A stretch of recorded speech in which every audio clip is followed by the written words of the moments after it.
Madame la Présidente de la région Occitanie, Monsieur le Secrétaire Général, Monsieur le Président de la Tribune, Mesdames et Messieurs pris en vos qualités, titres et fonctions, chères Mesdames, chers Messieurs, je suis très heureux de pouvoir vous accueillir ici au sein de la Faculté de droit et de sciences politiques de l'Université de Montpellier, dont j'ai l'honneur d'être le doyen, une faculté fondée en 1249, qui a donc près de 800 ans d'histoire, comme sa sœur aînée, la faculté de médecine, que certains d'entre vous ont pu découvrir hier soir.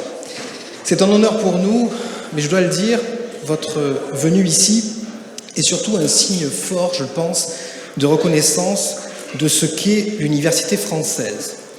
Temple de la liberté académique, elle transmet le savoir en développant l'esprit critique.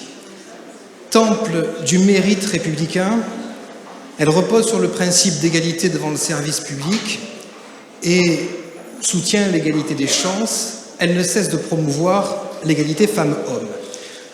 Au sein de cette faculté, qui compte près de 6000 étudiants, dont la grande majorité sont des étudiantes, nous comptons 46 femmes professeurs d'université ou maîtresses de conférences pour 55 hommes, selon donc une relative parité organisée sans contrainte particulière dans les recrutements.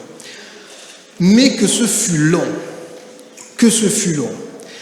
Rappelons-nous que la première femme à avoir obtenu son baccalauréat en France n'a été reçue bachelière qu'en 1661, c'était Julie-Victoire d'Aubier. Et 30 ans plus tard, en 1892, 12 femmes seulement accédaient au baccalauréat. Il faut aussi rappeler qu'au début du XXe siècle, bien rares étaient les étudiantes entrant à l'université, pour être clair, à peu près 3% des effectifs à l'époque, et encore, devaient-elles ne pas y aller seules. L'on sait par exemple que lorsqu'elle s'est présentée à l'université de Paris pour y suivre les cours, l'une des premières étudiantes en droit, une certaine Sarmiza Bidescu, une étudiante romaine, s'était vue répondre par l'huissier « Les dames n'entrent pas ». Il fallait en effet être accompagné d'un chaperon, sa mère, son frère ou un mari. À Montpellier, ici, il fallut attendre 1917 pour qu'une femme obtienne le grade de docteur en droit.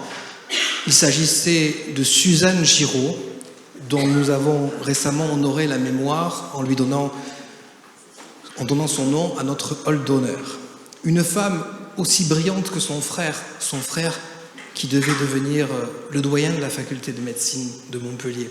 Une femme si méritante, cette Suzanne Giraud. Elle fut alors timidement invitée par ses maîtres à tenter de passer le concours d'agrégation en droit, avec toutes les réserves d'usage à l'époque, tant il était presque osé présenter une candidature féminine au prestigieux jury d'agrégation. Il a fallu d'ailleurs attendre 1931 pour voir la première femme devenir agrégée des facultés de droit en France. Ce fut long, ce fut très long. Pourtant, dès le XIIIe siècle, notre faculté s'est soumise à une figure tutélaire féminine, la Sapienza, que vous voyez ici sur ce logo représentant notre sceau médiéval. Cette Sapienza déroulant un phylactère sur lequel il est inscrit « Par moi les rois règnent et la justice est rendue ». Quel hiatus temporel entre cette figure tutélaire féminine et la place égalitaire des femmes dans l'université aujourd'hui. Des siècles pour lutter contre l'architecture d'une société patriarcale et contre le poids de la religion. Des siècles, mais une émancipation si récente. Pour être le XXIe siècle, devrait bien se garder de n'être que religieux. Il doit être féminin dans la diversité et la richesse de la Méditerranée notamment. So, Women for Future.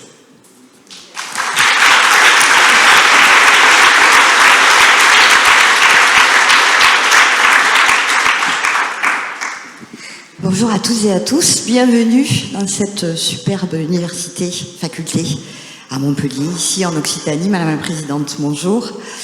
Vous dire deux mots, je suis Sophie Bora, je suis à la direction de l'engagement à la Tribune. Vous dire deux mots sur le mouvement Women for Future qui va nous occuper toute la journée. C'est un mouvement qui a été créé il y a déjà une dizaine d'années au sein de la Tribune. La Tribune est engagée sur la question de la place des femmes dans l'économie, dans la société. Et donc, nous avons voulu pousser, donner un petit coup d'accélérateur à ce mouvement. Il était temps. Et nous avons décidé, le président Jean-Christophe et puis Tatiana de Franqueville, qui est la directrice générale de la Tribune, eh bien de dédier un vrai travail autour de ces questions sur 3 axes. Le premier, c'est au sein de la rédaction, où l'ensemble de nos journalistes veillent à ce que, de façon éditoriale, on puisse avoir un certain équilibre dans nos colonnes, dans nos événements, donner la parole, mettre en lumière le parcours de femmes exceptionnelles, des entrepreneurs, des dirigeantes. Ensuite, en créant 2 événements, dont celui-ci, et puis un autre à Paris qui vient d'avoir lieu au Parc des Princes il y a encore quelques semaines sur la place des femmes dans le sport. Et enfin, en créant un podcast qui s'appelle Les Héritières, que je vous invite à écouter, où j'ai le plaisir de recevoir chaque mois des femmes au parcours extraordinaire qui elles-mêmes invitent d'autres femmes avec un parcours tout aussi extraordinaire. Voilà, c'est tout ça qu'on a voulu mener et qu'on mène à la Tribune tous les jours. Vous dire juste quelques mots, même si on gagne un certain nombre de victoires. Il y a peu de temps, enfin, la représentation nationale a voulu élire une femme à la présidence de l'Assemblée. Alors ça peut paraître symbolique, mais c'est important. On sait, et on l'a vu ces dernières semaines, que les droits des femmes peuvent être remis en cause à tout moment, et notamment en temps de crise. Simone de Beauvoir le disait très justement, c'est en temps de crise que le droit des femmes recule, rien n'est jamais acquis. Nous avons une des plus grandes démocraties du monde qui remet en cause aujourd'hui le droit à l'avortement, l'IVG, c'est suffisamment grave pour le dire. En tout cas, ce que je voulais vous dire, moi, ce matin, d'abord vous souhaiter la bienvenue, une bonne journée, vous dire que le droit des femmes, l'égalité entre les femmes et les hommes, l'égalité professionnelle, c'est le combat de ma vie. Et je suis très heureuse d'avoir trouvé une maison qui m'aide à le porter. Cette maison, c'est la Tribune. Merci Jean-Christophe Tortoni.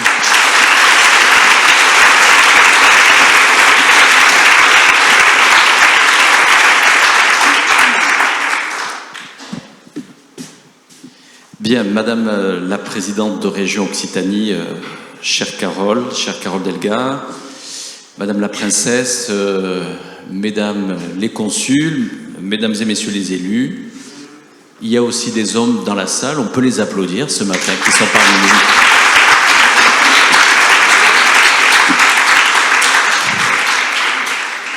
Écoutez-moi, en ouvrant, merci Monsieur le Doyen de nous accueillir ici. C'est vrai que depuis hier, que de belles énergies, j'ai pu rencontrer ici des femmes venant de toute l'Europe, de toute l'Afrique, de tout le Maghreb.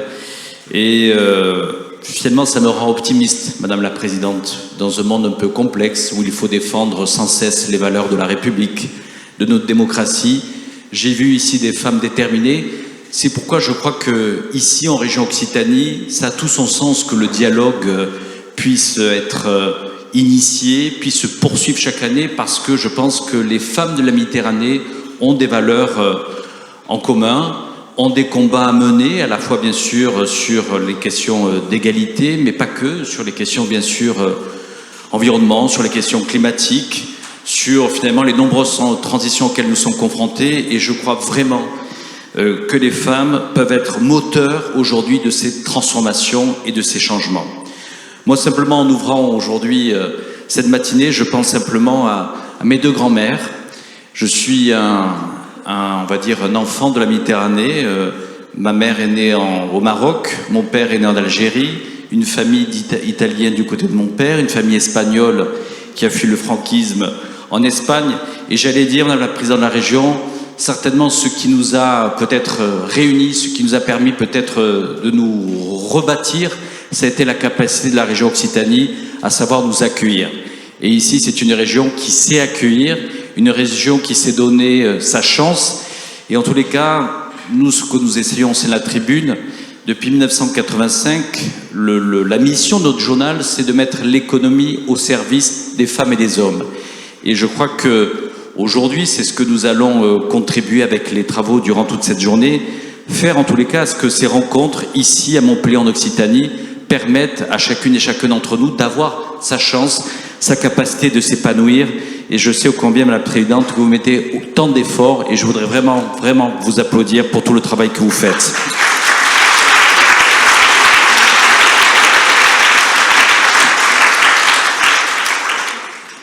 Je voudrais simplement, bien entendu, remercier toute l'équipe de femmes exceptionnelles qui travaillent à mes côtés, leur rendre hommage. Bien entendu, vous venez d'écouter Sophie Ibora pour son travail et son engagement quotidien.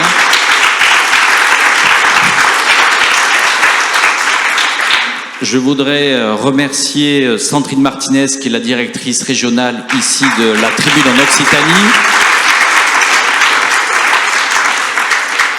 Remercier notre présidente qu'on a nommée il y a maintenant 4-5 ans, enfin 3 ans, Delphine Chen, qui est la présidente de la Tribune Afrique.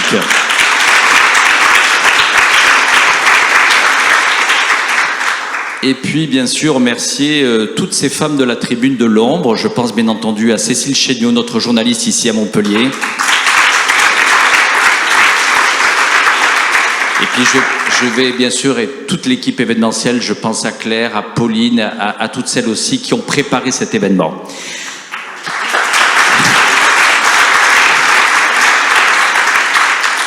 Enfin, un très très très grand merci à une femme où il a fallu convaincre parce qu'elle a organisé dans sa vie des G20, des G7, dans toutes les grandes villes du monde.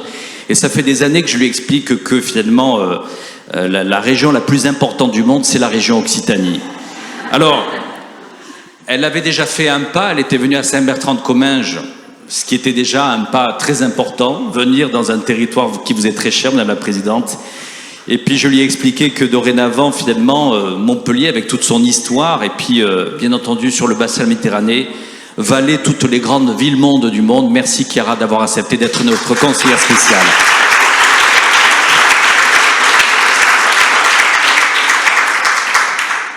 Quand on s'appelle la Tribune, notre vocation justement c'est d'offrir une tribune à vous mesdames. Alors je ne vais pas utiliser mon temps de parole en vous faisant de grands discours sur ma vision de la Méditerranée. J'ai préféré ce matin donner la parole à 3 femmes qui ne savent pas qu'elles vont prendre justement mon temps de parole, mais je souhaitais que justement peut-être leur donner aussi leur voix. Elles n'étaient pas prévues au programme, mais je me suis dit que finalement il fallait que cette journée soit une journée pour toutes.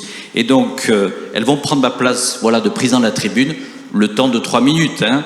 Mais j'appelle Sofia Kelouki, Awaksania, Aziz Almi, et ce sont elles qui vont vous souhaiter la bienvenue et faire l'ouverture de cette journée. Merci à vous.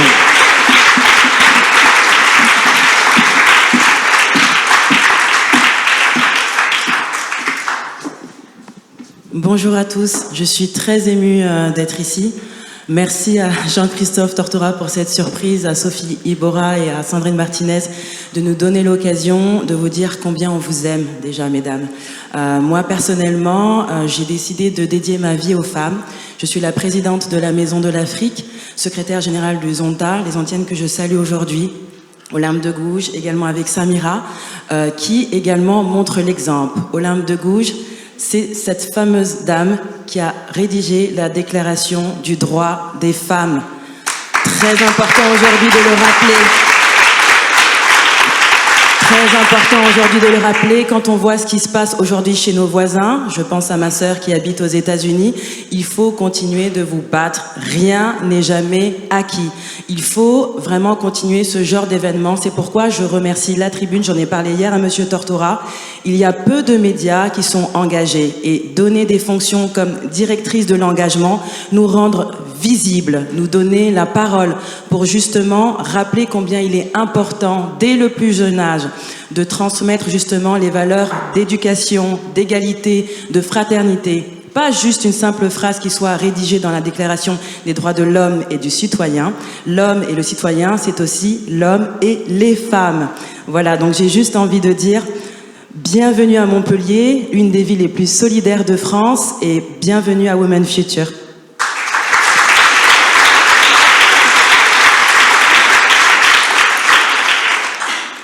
Alors bonjour à tous et à toutes. Merci en tout cas de me laisser cette tribune ce matin. Pardonnez-moi pour ma voix, où j'ai une malade effectivement. Donc je participe effectivement à cet événement Women in Future, car déjà je suis franco-marocaine de par mes origines, et du coup c'est le pont entre mes deux cultures dont je suis fière. Je suis aussi sensible au sujet concernant donc les femmes, l'entrepreneuriat, tous les sujets qui ont été abordés hier et là maintenant aujourd'hui. C'est pourquoi je suis très honorée de participer à ces tables rondes qui vont réunir toutes ces femmes riches et inspirantes. Donc dans un cadre aussi chaleureux entre hier et aujourd'hui, et je tenais à nouveau à vous remercier, et je voulais vous souhaiter une excellente journée et un très bon réseautage. Voilà, merci beaucoup, à très vite.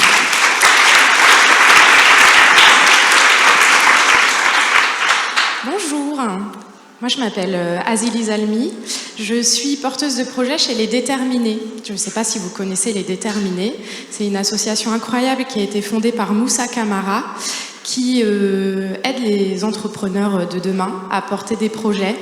Ces entrepreneurs, ils sont issus majoritairement des QPV, et l'objectif, c'est vraiment de les aider à mûrir le projet et à réseauter pour pouvoir créer un écosystème très intéressant dans l'entrepreneuriat.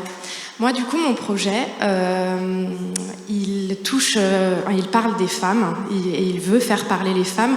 Je suis photographe et du coup, je souhaite créer des shootings de photographie thérapeutique dans le but de travailler sur l'estime de soi et d'interroger la perception de l'image corporelle et d'interroger aussi tout ce que nous renvoie la société et qui impacte plutôt négativement l'image corporelle de ces femmes-là. Parce que le corps, c'est notre moyen d'entrer en contact les uns avec les autres, et du coup c'est un média extrêmement nécessaire et qui doit être glorifié, qui doit être valorisé. Et quand on est des femmes, eh bien, j'en parlais hier avec Gisèle, quand on est des femmes, notre corps, il nous appartient pas. Il est porteur et il est vecteur de beaucoup de choses qui ne nous appartiennent pas. Voilà, donc mon objectif, c'est de faire prendre conscience aux femmes de ce corps qui est incroyable et de leur redonner confiance en elles et en leurs capacités.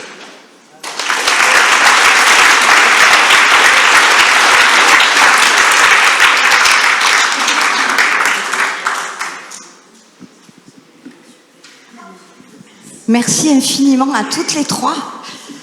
Ça fait du bien de bon matin. Il est l'heure de recevoir Madame la Présidente de Région, Madame Carole Delgac, je demande d'applaudir.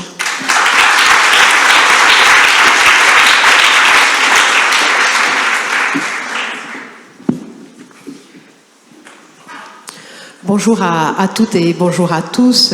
Tout d'abord, merci Monsieur le doyen de l'Université de droit, Guylain Clamour, de nous accueillir dans ce haut lieu de la connaissance à Montpellier. Alors, bien sûr, quand je dis Montpellier, je salue Madame la première adjointe, Fanny Dombrecoste, qui représente donc notre talentueux maire de Montpellier, Michael Delafosse. Merci, bien sûr, merci cher Jean-Christophe. Merci, cher Jean-Christophe, d'organiser cet événement pour nous toutes, pour nous tous. Merci de l'organiser en Occitanie. C'est un honneur. Merci à l'équipe de la tribune. Tu as su t'entourer de femmes de talent. Et c'est à cela d'ailleurs qu'on reconnaît la qualité des dirigeants, de savoir s'entourer. Je tiens à le rappeler. Merci également Madame la Princesse, Mesdames les consuls d'être présentes. Merci chère Chiara, voilà, de continuer ensemble ce chemin, mais de pouvoir justement mettre à l'honneur les femmes de la Méditerranée. Donc fière que la région Occitanie puisse s'associer à la tribune dans son ambition de mettre en avant l'apport majeur des femmes au monde de demain. L'Occitanie, c'est une région de 6 millions d'habitants. C'est la deuxième région la plus vaste de France, plus grande que 13 pays européens. Et c'est une région dont je suis la présidente pour le 2e mandat. Et ce second mandat, je l'avais mis sous un double objectif, d'être une région inclusive et d'être une région à énergie positive. Et bien sûr, une région inclusive, c'est pour que chacun trouve sa place dans notre région, avec bien sûr la République française comme protection, et puis une région à énergie positive sur toutes les questions bien sûr de transition écologique et énergétique, mais aussi c'est un slogan qui surtout correspond à des réalités pour donner confiance dans un monde qui est inquiétant sur bien des aspects, de par la situation géopolitique, de par la crise sanitaire qui en fait continue à durer, de par bien entendu le réchauffement climatique. Je pense qu'il faut aussi savoir en fait démontrer qu'il y a une capacité de changement, une capacité de transformation, et qu'on peut en effet avoir un message positif, que ces transformations qui certes sont importantes, qui vont nous demander beaucoup de mobilisation, elles ne peuvent se faire que dans la capacité de rassemblement, que dans l'optimisme et certainement pas dans la rupture ou dans l'affrontement. Nous avons beaucoup d'ambition, bien sûr une région inclusive, c'est une région qui permet à chacun de trouver sa place, qui lutte contre toutes les discriminations et qui, bien sûr, pour les femmes, leur permettent de pleinement se réaliser. Alors, Olympe de Gouges a été cité, c'est la terre natale, donc Montauban exactement, ici en Occitanie d'Olympe de Gouges, pionnière pour les droits des femmes. Et c'est vrai que nous souhaitons les initiatives visant à émanciper les femmes. Dans le discours qu'on m'avait préparé, on m'avait mis à protéger les femmes. Alors, je suis vraiment peut-être dans une position un petit peu différente de ce qu'on entend depuis maintenant quelques mois ou quelques années sur juste la question de la protection. Mais bon, ces derniers temps, vous avez pu voir que j'avais souvent des positions iconoclastes et que je pense que l'important...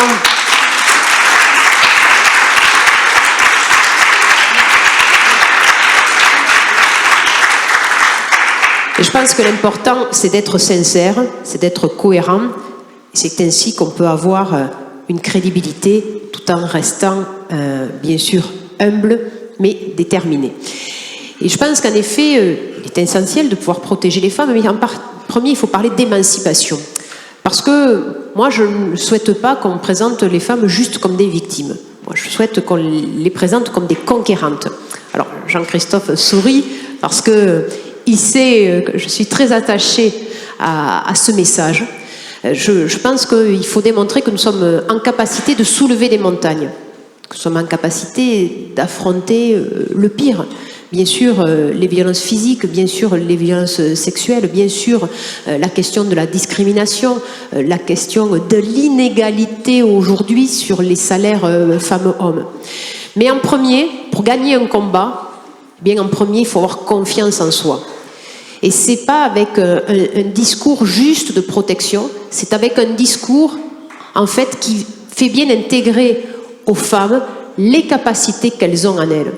Parce que si elles ont bien conscience de ces capacités, de leurs talents, eh bien c'est ainsi qu'elles seront restées droites, se révolter et lutter.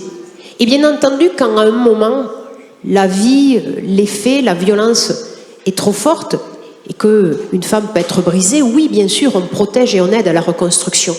Mais en premier, il faut donner les armes pour savoir se défendre, pour ne pas accepter l'inacceptable. Et cela a été rappelé avec ce terrible jugement de la Cour suprême. La première des choses, rappeler à nos filles, à nos petites filles, qu'elles sont libres de disposer de leur corps et que personne n'a à leur imposer cela.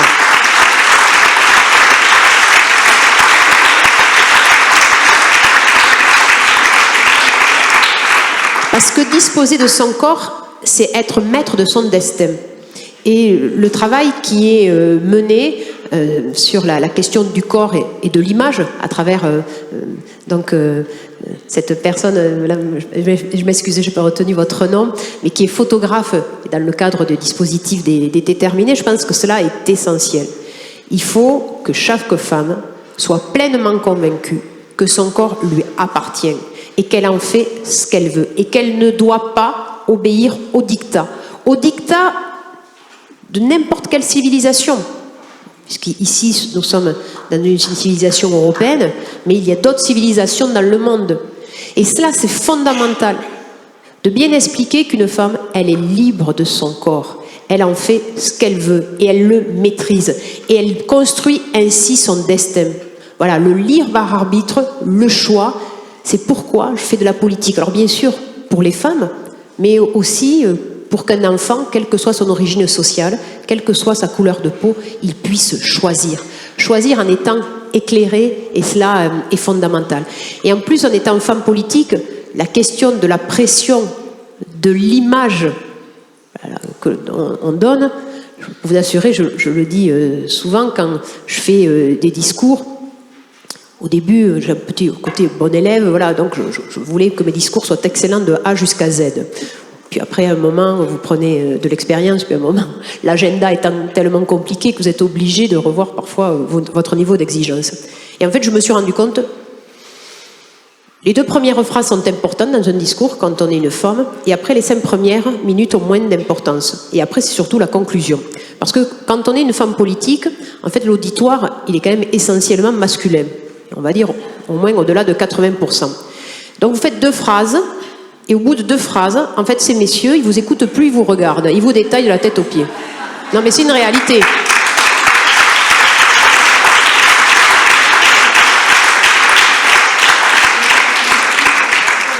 Mais c'est une réalité. Voilà. J'en parlais il y a de ça quelques mois avec... Il n'est pas d'accord.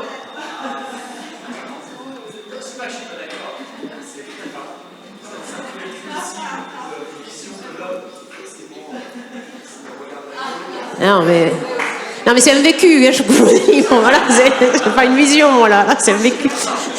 Mais j'en parlais il y a de ça quelques mois avec une femme qui était la patronne PDG d'un très grand groupe. Et elle vivait la même chose.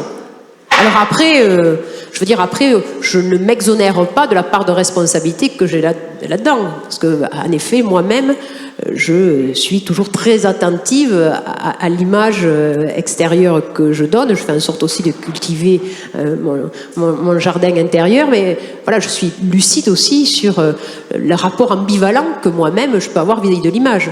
Mais il faut quand même être vraiment très conscient sur cette question de la pression sociale qui existe sur le corps des femmes, sur l'image que nous renvoyons. Et cela, c'est un travail à mener également en termes de travail sur l'égalité femmes-hommes. Alors, bien sûr, en Occitanie, nous faisons en sorte que chaque femme puisse être pleinement actrice de son destin. C'est tout d'abord la question de l'éducation. C'est fondamental. C'est là que tout commence. Et donc, c'est à l'école, au sens large du terme, qu'il doit y avoir un enseignement qui permet à chaque petite fille d'être convaincue qu'on n'a rien à lui imposer. Voilà, rien à lui imposer et qu'elle choisit, qu'elle est maître. Elle est maître et maîtresse de son destin. C'est donc par les dispositifs, en Occitanie ça s'appelle Génération Égalité Femmes-Hommes, et donc nous avons un dispositif où nous allons dans les lycées, puisque en France les régions s'occupent des lycées, et donc là nous avons des intervenants sur Génération Égalité Femmes-Hommes pour que nous puissions bien expliquer ces sujets aux lycéennes et aux lycéens. Parce qu'en effet, il est nécessaire de savoir rassembler. C'est aussi toute la question de l'entrepreneuriat. Parce qu'on doit donner confiance, là aussi, aux femmes pour être maître de son destin, également de son destin professionnel. Et on voit bien que les phénomènes d'autocensure sur la question de l'entrepreneuriat sont beaucoup plus développés chez les femmes que chez les hommes. Alors l'entrepreneuriat au sens large du terme, parce que spontanément on peut penser à la question de l'entreprise, mais sur par exemple la question de la création artistique. Il faut voir sur la question de la création artistique, je l'avais travaillé lors d'une journée du 8 mars, et en travaillant sur ce sujet, en lisant des essais qui ont été réalisés, eh bien, même dans le domaine artistique, il y a une pression qui est très très forte.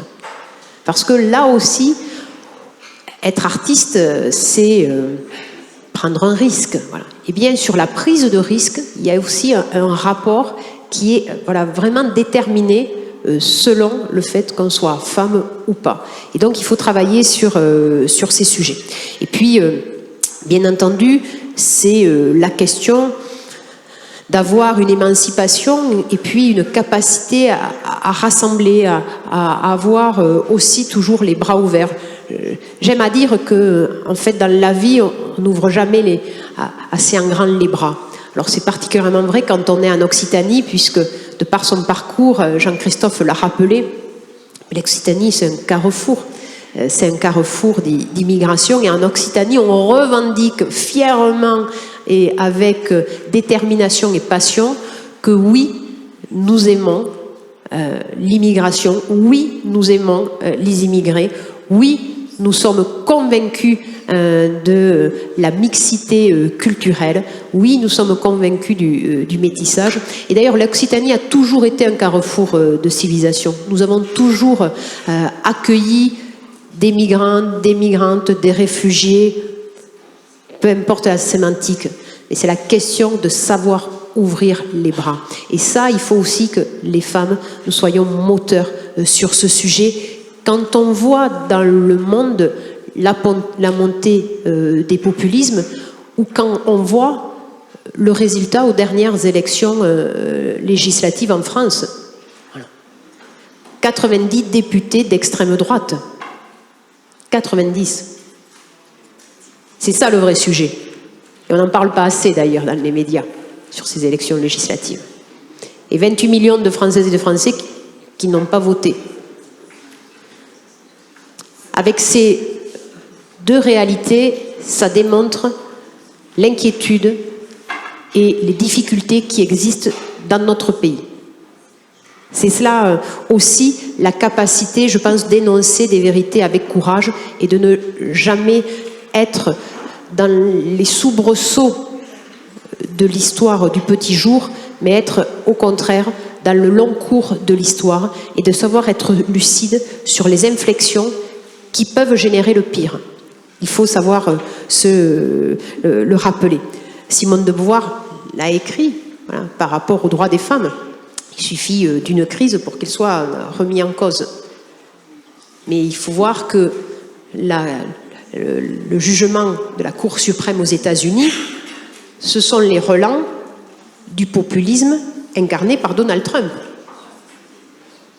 Et on ne doit pas croire que quand on remplace un président des États-Unis par un autre, que l'influence du populisme s'arrête à la fin du mandat du président populiste.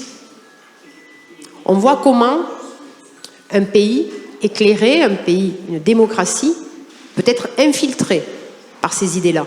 Et c'est pourquoi nous devons être toujours très, très vigilantes. Et puis, bien sûr, c'est ici Women for Tir Méditerranée, et la Méditerranée, ça doit toujours être ce berceau d'une civilisation éclairée.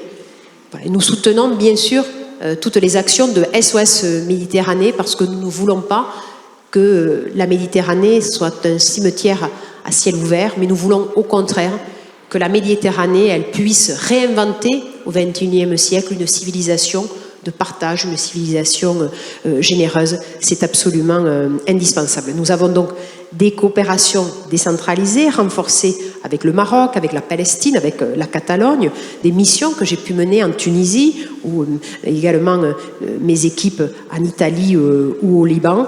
Et c'est la coopération territoriale euro-méditerranéenne à laquelle je suis très très attachée. Et c'est vrai que cela passe par exemple sur le réseau des musées de l'Antiquité, puisque la région Occitanie a construit un musée sur la Narbonnaise antique, donc sur la civilisation romaine, et que nous devons travailler ce sujet parce que dans cette civilisation, nous retrouvons quand même la capacité de rassembler et la capacité de renforcer notre République. Voilà ce que je voulais vous indiquer, vous dire que nous sommes vraiment pleinement mobilisés. Également pour l'égalité femmes-hommes sur la question des quartiers dits politiques de la ville ou dits sensibles. Voilà, ce sera mon mot de conclusion, parce qu'il y a un philosophe qui a eu dernièrement des mots terribles. Voilà. De Gaulle disait que la vieillesse est un naufrage. Il l'a très très bien illustré. Je parle d'Alain Finkielkraut, qui a indiqué que, en fait, avoir des politiques dans des quartiers politiques de la ville, c'était soutenir des islamistes. Eh bien, moi, je refuse. Voilà, ces raccourcis qui sont très dangereux, parce que dans les quartiers difficiles, eh bien, moi, surtout, ce que j'ai vu, c'est des jeunes qui ont des talents merveilleux, mais surtout qui ont envie d'être reconnus. Et ils ont envie d'être reconnus et ils ont envie d'être inclus dans la République. Et là, il est vraiment important de savoir dire que ces actions, nous les menons sur tous les territoires. Nous les menons pour tous les habitants d'Occitanie, mais nous les menons aussi pour tous les territoires. Il n'y a pas de territoire de seconde zone, que l'on habite en Lozère, que l'on habite à La Paillade, que l'on habite dans le quartier Saint-Étienne à Toulouse, ou qu'on habite au Garros à Auch. Eh bien, ce que nous voulons, c'est la République pour toutes et pour tous, et surtout que nous sachions inclure, que nous sachions reconnaître, que nous sachions donner de la force. C'est ce que nous voulons. Et donc, merci Jean-Christophe, merci Chiara, merci à toutes et à tous. Félicitations Sophie Bora pour ce combat d'une vie. Nous serons à vos côtés, femmes et hommes. Et donc, je salue mon ami Bruno Cavanier, président de la Fédération nationale des travaux publics, qui a toujours su être là pour les femmes déterminées, engagées, turbulentes, mais toujours énergiques.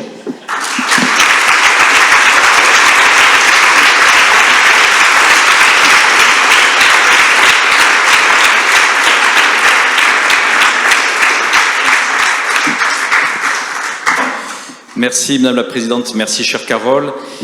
Comme vous le savez, ici à Montpellier, finalement depuis une semaine, Montpellier est sur un petit nuage, puisque nous avons la chance d'avoir la première adjointe au maire de Montpellier, Madame Fanny Dombrecoste. Montpellier, capitale du rugby, c'était il y a une semaine. Montpellier, lundi soir, était la capitale, j'allais dire, de la santé globale, avec le lancement de Medvalley. Oui, j'ai lu la tribune mardi matin, c'est pour ça. Et puis aujourd'hui, finalement... Et aujourd'hui, Montpellier est capitale et le phare de la Méditerranée en étant capitale des femmes de la Méditerranée. Donc je tenais bien sûr à remercier tous nos partenaires qui sont associés durant ces 2 journées, bien entendu à la métropole et la ville de Montpellier, Madame la Première Adjointe. Merci bien sûr à la région Occitanie. Je remercie également BRL, le groupe CIC, le groupe EDF. Merci Virginie qui est par là. Merci General Healthcare, Laurence également qui est ici. Merci à Intesa San Paolo. Merci également à la chaîne à la RAI qui est avec nous durant ces 2 jours, toute l'équipe de la RAI. Merci à la Fédération nationale des travaux publics, cher Bruno Cavanier, de ton soutien pour ces 2 jours. Et puis nous allons avoir en direct, c'est maintenant, s'il est en ligne avec nous, c'est le secrétaire général de l'Union pour la Méditerranée. Merci, cher Nassel Kamel, vous venez d'assister un petit peu à ce mot d'ouverture de la présidente de la région Occitanie. Merci d'être avec nous pour ouvrir ce Women for Future Méditerranée. C'est à vous.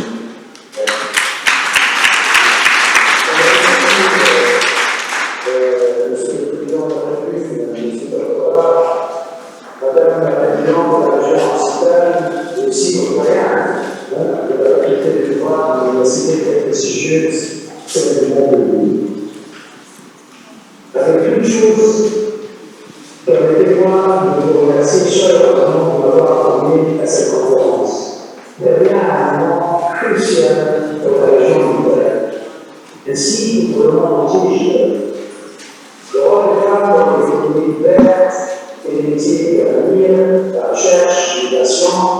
sont des sujets inscrits au cœur de notre communauté à l'élément ainsi que l'ensemble de notre région, la c'est d'autant plus significatif que cet événement se tient à Montpellier, une ville méditerranéenne, une ville ouverte d'échanges et dynamique, initiatrice de solutions à des projets. C'est un grand plaisir de parmi vous. J'aurais aimé être parmi vous physiquement, j'espère en tout cas que je pourrais visiter cette très belle ville. Mesdames, messieurs, selon le dernier rapport de l'Union pour la Méditerranée sur l'égalité des genres, publié en 2022, la participation économique des femmes contribue de représenter un défi important pour notre région. Les données confirment en effet que le taux de chômage de femmes reste encore largement inférieur à la moyenne mondiale dans notre région. Mais la moitié de nos femmes travaillent d'une manière informelle, avec des emplois à peine de rémunération, avec moins de visibilité et de droits que les hommes. Plus particulièrement dans la région du Moyen-Orient et de l'Afrique du Nord, il y a une disparité grandissante entre femmes et hommes, avec environ 5% de l'entreprise dirigée par les femmes, contre une moyenne mondiale de 23 à 26. Face à ces défis majeurs, les différentes études démontrent que l'action politique ne devrait pas se limiter à la création d'emplois pour faciliter l'intégration des femmes, mais également se concentrer sur la formalité de ces emplois, avec des contrats de prestation d'assurance et de meilleurs salaires pour les moins instruits. Les numérisations peuvent aider à créer davantage d'emplois dans le domaine des sciences, de la technologie, de l'ingénierie, de la médecine. Ce que nous appelons STEM, ce qui stimulerait l'emploi des jeunes femmes car elles sont beaucoup plus nombreuses et plus performantes dans l'université de la région, je veux dire la Méditerranée, dans ces domaines. En été, entre 34 et 57 licenciés en STEM et sont des femmes, pas seulement à la portion des États-Unis ou 30% d'abord. Plus généralement, les femmes sont plus nombreuses dans l'éducation supérieure, avec 5% face à 11% pour moyenne mondiale. Malgré ces avancées admises par cumuler moins d'emplois que l'emploi masculin. Et notre étude, c'est de la Russie, de la Banque mondiale, par l'augmentation de l'emploi des femmes, que l'augmentation de l'emploi des femmes pourrait accroître le PIB dans la région de l'Afrique du Nord et de la 57%, ce qui est significatif quand les entreprises en tête donc appellent à renforcer l'activité d'emploi des femmes dans les métiers du futur. Comment promouvoir la présence des femmes dans les secteurs de la transformation numérique et écologique? Ce sont là des questions au cœur de notre mandat et de notre action à l'Union pour la Méditerranée depuis le lancement de ce projet il y a presque 15 ans. Nous avons notamment établi en 2020 un mécanisme de suivi sur l'égalité des genres dans la région. Les pays membres doivent rendre compte de leur avancée. Et parmi les indicateurs du suivi, le taux d'emploi et l'employabilité des femmes ont une place centrale. De plus, les dernières déclarations ministérielles de notre organisation sur l'environnement et le changement climatique, ainsi que le comité, ils ont identifié les femmes parmi le groupe cible prioritaire de politique publique sectorielle. Mais, sur la déclaration ministérielle sur l'emploi, l'Union pour la Méditerranée, adoptée il y a quelques semaines, le 17 mai dernier, elle a axé son ambition sur l'emploi et l'employabilité des jeunes et des femmes en tant qu'agents de changement dans une économie verte et numérique. Nous avons atteint ces ambitions, ces ambitieux nouveaux objectifs lancés à Rome le 14 pour l'emploi, le commerce et l'investissement financé par l'Allemagne et l'Espagne avec un budget de 30 millions d'euros pour favoriser les opportunités d'emploi des femmes et des jeunes dans l'économie verte, notamment nous sommes convaincus que ce projet sera une première étape pour de grands changements dans la région. Mesdames et messieurs, nous avons deux grands rendez-vous cette année pour la mission d'égalité des genres. D'une part, nos 42 pays membres de l'Union européenne préparent à adopter une nouvelle déclaration ministérielle pour renforcer le droit des femmes dans nos sociétés, le 26 octobre prochain à Paris. Tous les gouvernements et les partis prenants pourront reconnaître que dans un contexte touché par plusieurs crises, surtout la crise sanitaire et celle environnementale et dernièrement la crise énergétique, les efforts doivent être déployés pour soutenir le droit attractif des femmes pour une relance durable et inclusive. D'autre part, on a un deuxième rendez-vous, c'est notre revue annuelle des entreprises des femmes. Ce que nous appelons le Women Business Forum, que nous organisons avec l'Organisation des Nations Unies pour le développement industriel dans quelques jours, le 20 juillet prochain. Il va offrir aux entreprises appartenant à l'État ou dirigées par eux la possibilité de faire passer nos activités au niveau cyber, de trouver des opportunités commerciales grâce à des éléments de mise en réseau rapide. Avec les Nations Unies, nous avons aussi lancé l'année dernière pour l'appel de mai à des histoires afin de stimuler la création de réseaux d'affaires pour les femmes entrepreneurs et les entreprises dirigées par les femmes dans la région.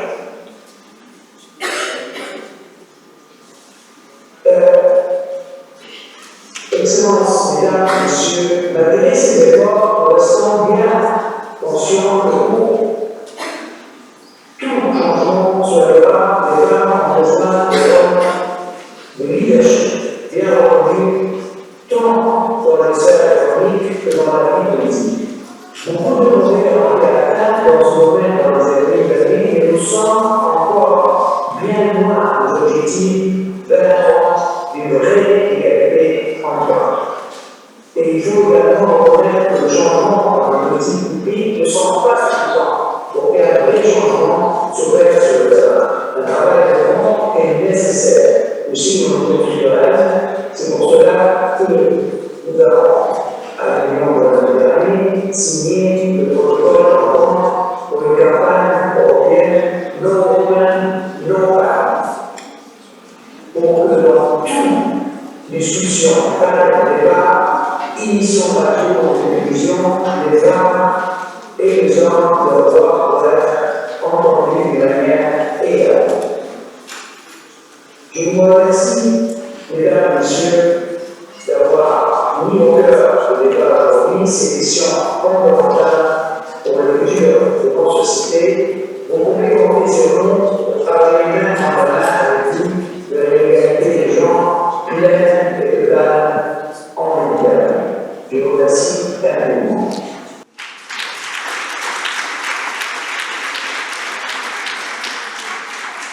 Voilà, merci au secrétaire général de l'Union pour la Méditerranée.